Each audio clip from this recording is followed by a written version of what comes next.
తెలంగాణ తొలి ముఖ్యమంత్రి కేసీఆర్ జన్మదినం సందర్భంగా ప్రతి ఒక్కరూ హరితాకారం కార్యక్రమంలో భాగస్వాములు కావాలని పిలుపు చేశారు శాసన మండలి ప్రతిపక్ష నేత మధుసూదనాచారి. కేసీఆర్కి ఎంతో ఇష్టమైన మొక్కలు నాటి పుట్టినరోజు శుభాకాంక్షలు తెలిపారన్నారు.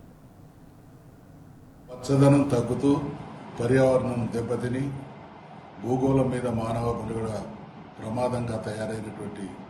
పరిస్థితిని ప్రపంచ అగ్రనేతలు దేశాధినేతలు గ్రహించి తదనుగుణమైనటువంటి చర్యలు చేపట్టినప్పటికీ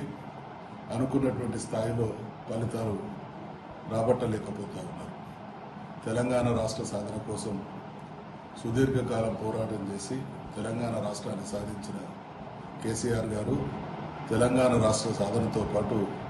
తెలంగాణ పిల్లల భవిష్యత్తు భద్రంగా ఉండాలనేటువంటి ఆలోచనతో పర్యావరణాన్ని పచ్చదనాన్ని కాపాడాలనేటువంటి పట్టుదలతో 10 సంవత్సరాల తన పాలనా కాలంలో 100 కోట్ల మొక్కలను నాటి హరిత తెలంగాణగా దేశవ్యాప్తంగా తనదైనటువంటి ముద్ర వేసినటువంటి తీరు, దాని ఫలితాలను మనం అందరం కూడా అనుభవిస్తూ ఉన్నాం. ఈ క్రమంలో రేపు జరగనున్నటువంటి వారి జన్మదినాన్ని పురస్కరించుకొని తెలంగాణలో ఉన్నటువంటి ప్రతి ఒక్కరూ హరితహారం కార్యక్రమంలో పాల్గొని మొక్కలు నాటి జీవనదులు భూమి మీద ఏ రకంగా తమ మనుగడ సాగిస్తూ మానవాళిని కాపాడుతున్నాయో అదే రకంగా మనం అందరం కూడా మొక్కలు నాటి భవిష్యత్ తరాల